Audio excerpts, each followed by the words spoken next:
My name is Leo Maxwell, and I was 28 when the spirit of family died for me on my Uncle Marcus's perfectly polished doorstep. Standing there with trays of handmade canapes and thoughtfully chosen gifts, I watched his welcoming smile curdle as he opened the door.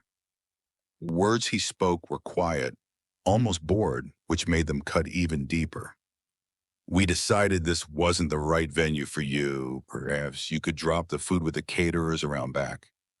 Through the gap in the door, I could see my entire family laughing and raising glasses in a toast. I just gave a single nod, turned around and said, "Right." 10 minutes later, my mom's car screeched to a halt beside me, and she flew out of the driver's side, calling my name. Before I tell you about that disastrous anniversary party, let me know where you're watching from in the comments. Hit that like button if you've ever been made to feel like an outsider by your own family. And subscribe to join our community of survivors who know that sometimes the family you choose is the only one that matters. Growing up in the Maxwell family always felt like a performance, especially after my parents' divorce 5 years ago. My mom, Sarah, was always my champion, creative, warm, and genuinely thrilled by my passion for cooking.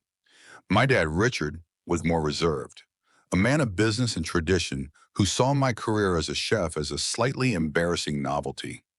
The split was inevitable, but the fallout was toxic. My relationship with Uncle Marcus, Dad's older brother, had always been tense. Even as a kid, I noticed how he'd subtly belittle my interests. "A bit of a messy hobby for a boy, isn't it, Leo?" he'd say during family Christmases as I helped my mom in the kitchen. "You'll grow out of it and get a proper job." Each comment was a small paper cut, but Mom would always praise my efforts twice as loudly when we got home. My siblings processed the family schism in their own ways. Chloe, my older sister by 2 years, became Dad's shadow, studying law and following the corporate path laid out by our uncle. Sam, my younger brother, was 16 when it all happened and was the most lost. He bounced between our parents, clinging to Uncle Marcus's pronouncements about maintaining family honor and appearances. The divorce was an ugly affair. Mom, a freelance textile designer, wanted a peaceful separation. Dad, however, listened to Marcus, a corporate lawyer who was convinced Mom was trying to take him for everything he was worth. The legal battle dragged on, with Marcus whispering poison in Dad's ear, turning a sad situation into a bitter war. "Your mother chose her career over this family," became Marcus's mantra to my siblings, despite Mom being the one who attended every parent-teacher meeting and football match.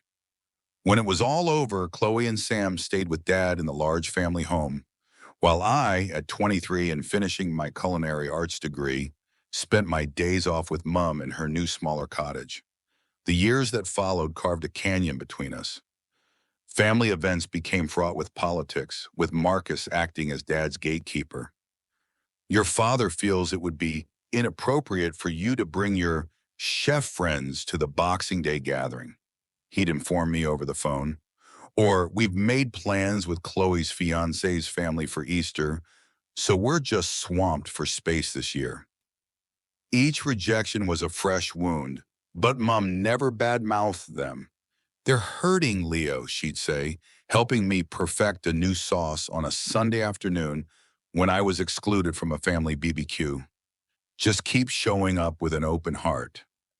4 months ago, I was promoted to sous chef at the Oak Room, a Michelin-starred restaurant in central London.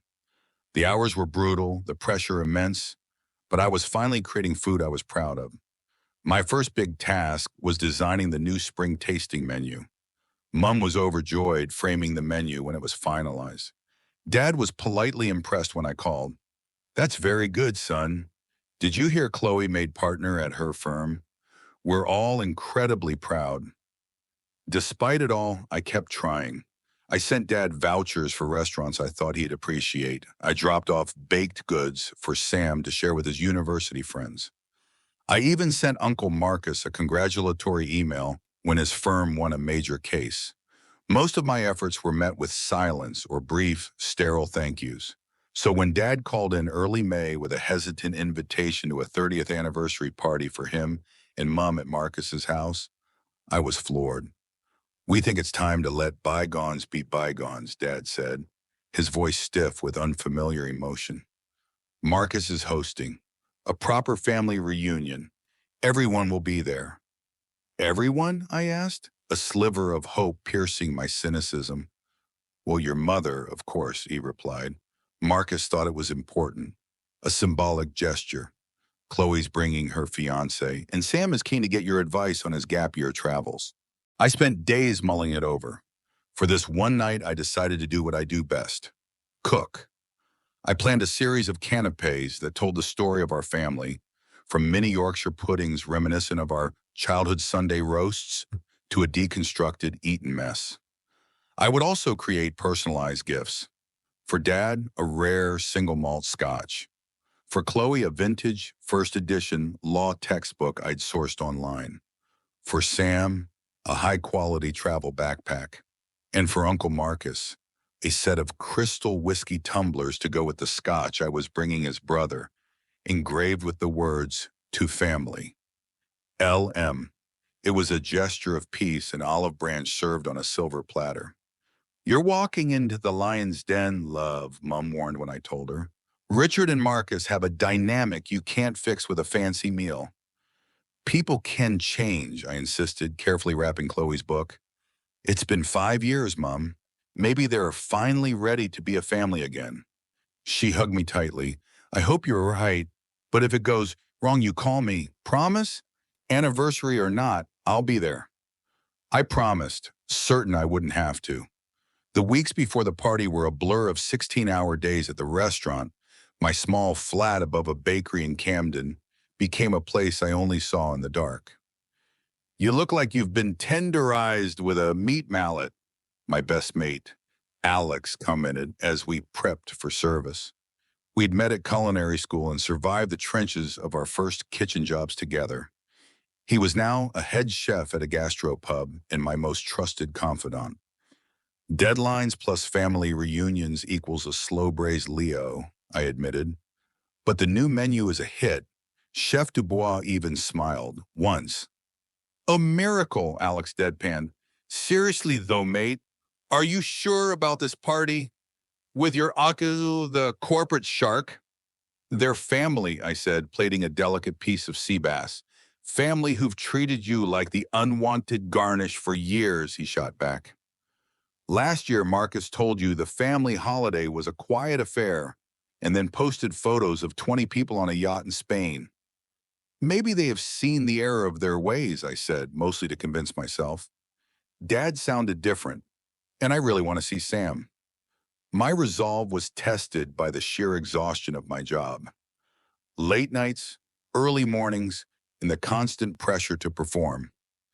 Dad had invited me to a golf weekend with his business partners, but I declined once the party invitation arrived. "You're sure about this?" Dad asked during a rare phone call. "Marcus's parties can be formal." "I'm sure," I'd said. "I need to do this, Dad, for me." The day before the party, I spent my one day off in the kitchen, not for work, but for family. The scent of baking bread and reducing sauces filled my flat. I packed everything into insulated containers, wrote heartfelt cards, and laid out my best suit. I wanted to look professional, successful, but not ostentatious. The final touch was my grandfather's watch, a gift from Mum after he passed, something I wore only on the most important occasions. That night, my mind raced with scenarios. Awkward questions about my unstable career, passive-aggressive remark from Chloe, or being ignored completely. But another part of me, the hopeful part Mum had always encouraged, pictured a breakthrough. Laughter, clinking glasses, in the start of a new, healthier chapter. "Tomorrow will be better," I told myself as I finally fell asleep. It has to be. The day of the party was a typically gray London Saturday. I woke to a stream of good luck texts. Alex sent a picture of a greasy spoon breakfast with the caption, "Carb load for the emotional marathon." Mom sent a simple, thinking of you, love. Be strong. I replied to them both while double-checking my prep list. The hours crept by. I packed the food, the gifts, and took extra care with my appearance. By 6 p.m., my stomach was a knot of anxiety. I looked in the mirror one last time. The dark gray suit was sharp, the white shirt crisp. My grandfather's watch felt solid and reassuring on my wrist. The drive to my uncle's townhouse in Kensington took an hour in London traffic. His street was lined with imposing white stucco buildings. I parked behind my dad's Jaguar and took a moment.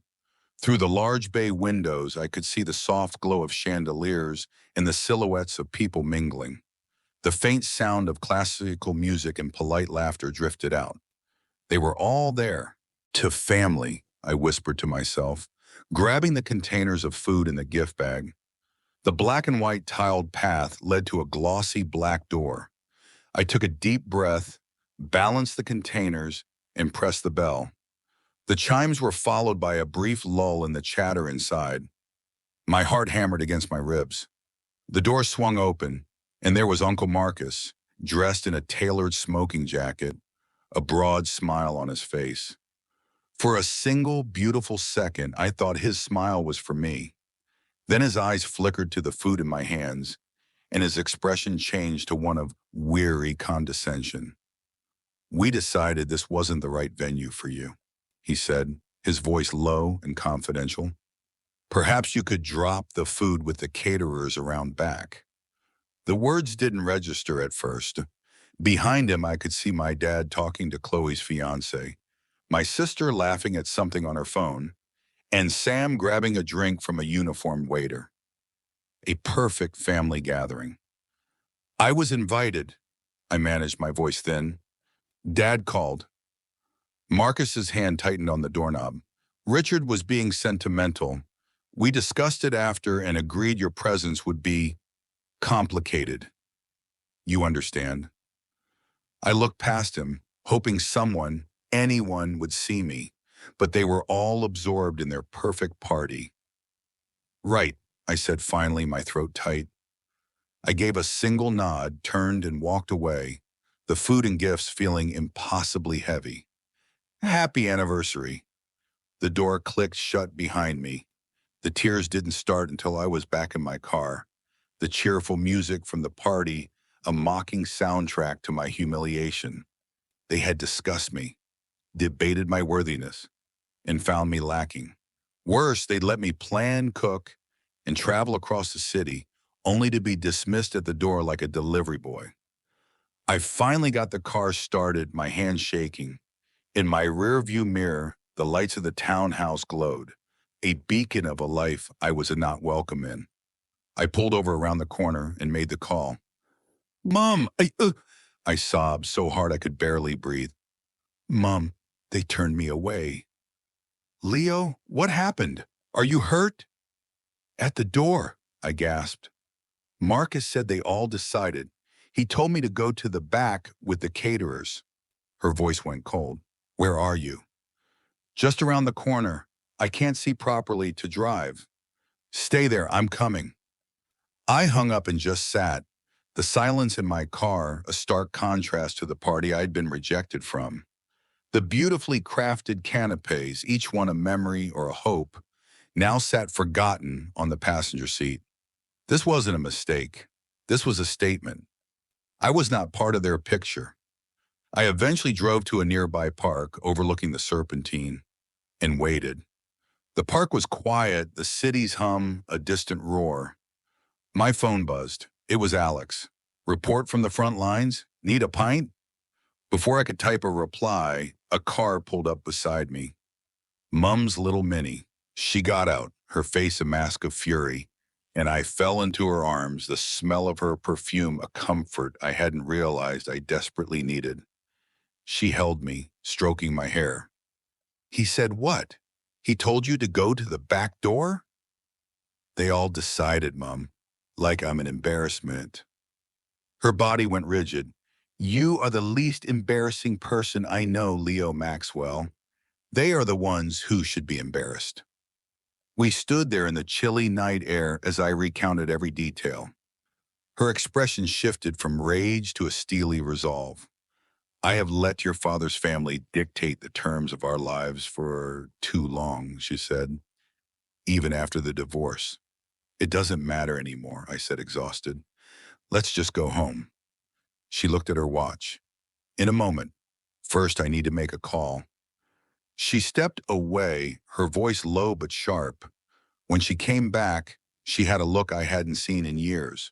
The look she got when fighting for a school program or a local charity. Change of plan, she said. We're going back. What? No, Mom, I can't face them. Yes, we are. This charade ends tonight, Ihis. She held up a hand. Not for them, Leo. For you. 5 years of this nonsense is enough. They'll just slam the door again. They won't, she said with absolute certainty. Trust me. Something in her voice steadied me. I nodded. Okay. But if it goes badly, we're getting greasy takeaway on the way home. Deal, she said, a small smile touching her lips. We transferred the food and gifts to her car. As we drove back, I felt the hurt begin to recede, replaced by a cold, hard anger. Your Uncle Marcus has always been jealous of your father, Mum said as we turned back onto a street. And he's always been terrified of anyone he can't control. Your creativity, your independence, it scares him. So he has to diminish it, paint you as a failure. And Dad just lets him? Your father hates conflict, especially with his brother. It's his greatest weakness. She pulled up in front of the house. Ready? I wasn't, but I nodded, grabbing the canapes like a shield. This time, Mum didn't ring the bell. She hammered on the door. It swung open to reveal Marcus, whose smile vanished at the sight of us. Sarah, what is the meaning of this? I thought we made it clear. You made nothing clear, Marcus, Mum said, her voice dangerously calm as she stepped past him into the hallway. You just lied, as usual. The commotion brought my father from the drawing room, a glass of champagne in hand. Sarah, Leo, what's going on? That's what I'd like to know, Richard, Mum said, her voice carrying through the now quiet house. Why did you invite our son to this party only to have your brother turn him away at the door? Dad's face showed genuine confusion. What? I didn't. Marcus? The whole party was now watching. Chloe and Sam appeared at their father's side. Your brother told Leo that the family had discussed it and decided he wasn't welcome, Mum continued. He told him to take the food he lovingly prepared for all of you and leave it with the caterers. Dad's face drained of color. Marcus, is that true? I was protecting the family's reputation, Richard, Marcus hissed. A failed chef at a formal gathering. It's not a good look. Failed? I finally found my voice. I'm a sous chef at a Michelin-starred restaurant. I manage a team of 10. What part of that is failure? Leo's career is not up for debate, Mum cut in. What is up for debate is your constant campaign to poison this family against my son. That's ridiculous, Marcus scoffed. Is it? Mum shot back. What about the emails from Leo you forgot to forward to his father? The family events he couldn't make because you told him the wrong date.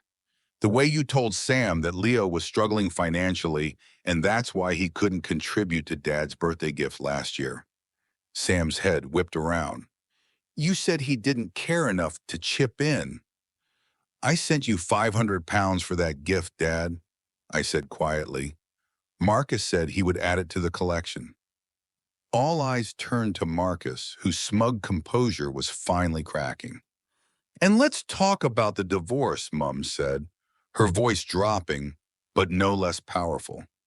Let's talk about the financial advisor you recommended, who just happened to be your old university flatmate and who advised Richard to fight me on every single point, prolonging the agony for our children. My dad looked as if he had been struck. He told me you had hidden assets, Sarah. And I'm telling you now, Richard, that was a lie. A lie your brother told to keep us at war, to keep you dependent on his counsel, to keep you under his control. The truth, loud and undeniable, hung in the air. Chloe looked from her uncle to her father, her lawyer's mind clearly reassessing years of facts. Sam looked utterly betrayed. And my father looked broken. "Marcus," he said, his voice a hoarse whisper, "is any of this true?" Marcus, cornered, lashed out.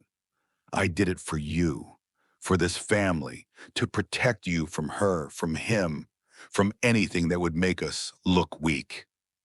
"Get out," Dad said so quietly we almost missed it. "What? Richard, this is my house. And this was supposed to be a party for my family," Dad countered, his voice gaining strength. "A family you have systematically tried to destroy. The party is over. Everyone, we're leaving." He turned to me, his eyes filled with a regret so profound it was startling. "Leo, I am so sorry." Then he did something he hadn't done in 5 years. He walked over and he hugged me. And over my father's shoulder, I saw my mother smile, a real triumphant smile. The house of cards had fallen. The aftermath was a quiet, awkward exodus. Chloe and her fiancé left with a stilted apology in my direction. Sam came over and hugged me tightly. "I'm so sorry, Leo." He told me so many things. Uncle Marcus stood alone in his perfect drawing room, his party ending in ruin. Our family, my mom, my dad, Sam and I left together. "Where do we go?" Sam asked into the silence of the car. "My place," Mom said immediately. "It's small, but it's honest, and I have plenty of wine." And so our strange, fractured family ended up in my mom's cozy, cluttered cottage. We ate the canapes I had made, using her mismatched plates. We drank cheap red wine from pottery mugs. Dad, sitting in an armchair that was too small for him, looked more at home than I had ever seen him in my uncle's mansion. We talked. For the first time in 5 years, we actually talked. Dad admitted how he'd let Marcus's ambition and bitterness influence him. Sam confessed how lonely he'd been, caught between two worlds. I spoke of the pain of being pushed to the fringes.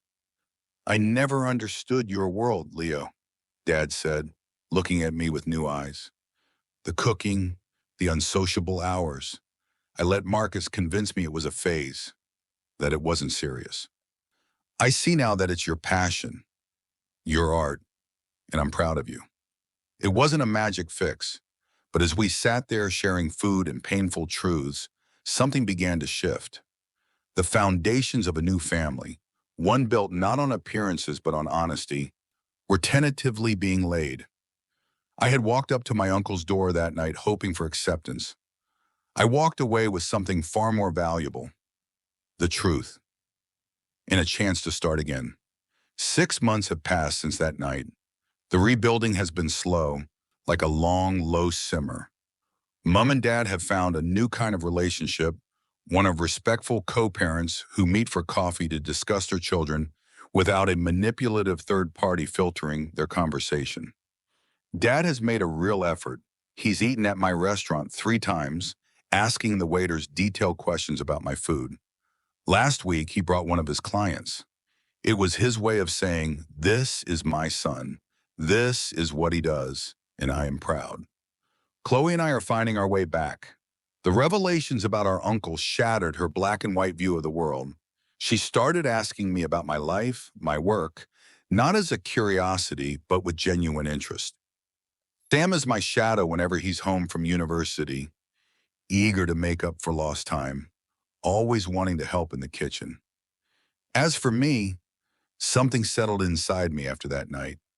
The desperate need for approval from my father's side of the family vanished, replaced by a quiet confidence in my own path. I poured that energy into my work, and last month, I was offered the head chef position at an exciting restaurant. I'm building my own team, my own menu, my own future. We learned that family isn't just about blood. It's about truth, respect, and showing up for each other, especially when it's hard. It's about refusing to let one person's bitterness poison the whole table. We are a work in progress, a messy, complicated, but finally an honest family. And for the first time in a long time, it feels like home. Have you ever had to fight for your place in your own family? Share your story in the comments. Your experience could be the validation someone else needs today. And if my story resonated with you, please like and subscribe. Remember, you deserve a seat at a table where you are celebrated, not just tolerated. Thank you for listening.